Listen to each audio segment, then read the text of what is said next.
बिस्मिल्लाहिर्रहमानिर्रहीम। हिंदुस्तान का पहला मुसलमान फातेह मोहम्मद बिन कासिम। मोहम्मद बिन कासिम वो 17 साल सिपहसालार और बहादुर जर्नैल था जिसने पहली बार बरअज़ीम पाकिस्तान और हिंद के इलाका सिंध में फातिहाना कदम रखा और अपनी जुर्रत, बहादुरी, दानिशमंदी, हिकमत और हुस्न सलूक से गैरों को अपना बना लिया।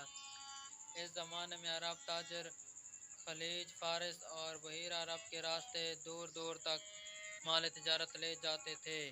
इसमें से बहुत से इन्हीं मशरकी मुल्कों में आबाद हो गए थे। एक दफ़ा लंका से एक जहाज़ बसरे जा रहा था। इस जहाज़ में माल तिजारत और तोहफे तहाइफ के अलावा बेवा औरतें और यतीम बच्चे भी थे जिनके खावंद और बाप लंका में मर गए थे। इस जहाज़ को सिंध के बहरी डाकुओं ने लूट लिया और मुसाफिरों को पकड़ कर ले गए।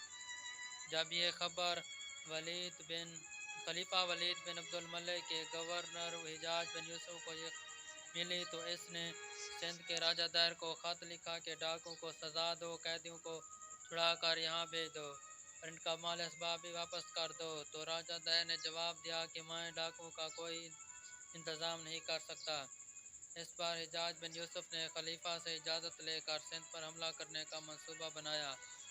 अपने भतीजे और दामाद मोहम्मद बिन कासिम की कमान में 6000 फौज सिंध भेजी। नौजवान सिपहसालार ने सिंध पहुंचते ही देवल पर हमला करके इसको फतह कर लिया और मुसलमान कैदियों को छुड़ा कर अरब भेज दिया। इसके बाद मुतअद्दिद लड़ाइयाँ लड़ी और आखिरकार राजा दैर के 60,000 फौज को भी शिकस्त दी जिनमें जंगी हाथी भी शामिल थे। 2 जून 712 ईस्वी को राजा दैर मारा गया और मोहम्मद बिन कासिम पूरे सिंध पर काबिज हो गया। इस वक्त इसकी उम्र सिर्फ 17 साल थी।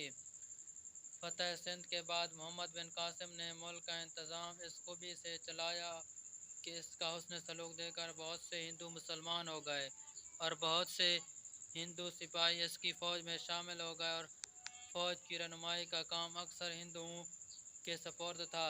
मोहम्मद बिन कासिम ने पंडितों और हिंदुओं को आज़ादी से इबादत करने की इजाज़त दी। हुकूमत का ज़्यादातर काम हिंदुओं के सपुर्द कर दिया। यही वजह थी कि जब मोहम्मद बिन कासिम खलीफा की तलबी पर वापस जाने लगा तो हिंदू ने इसके एहसानात याद करते तो रोते थे। मोहम्मद बिन कासिम इलाके फ़तह करते हुए मुल्तान पहुंच गया। यहाँ उसे खबर मिली कि हिजाज बिन यूसुफ मर चुका है और साथ ही खबर मिली कि जहाँ मौजूद हो रुक जाओ, आगे ना बढ़ो और सिपहसालारी का ओहदा छोड़ कर वापस आ जाओ। मोहम्मद बिन कासिम ने हुक्म की तामील की और इस वक्त इराक़ का गवर्नर एक ऐसा शख्स था जो हिजाज और इसके अजीज़ों का दुश्मन था। इसने मोहम्मद बिन कासिम को गिरफ्तार करके जेल में डाल दिया और बहादुर, दाना, मुनसिफ सिपहसालार 22 साल की उम्र में कैद में ही वफ़ात पा गया।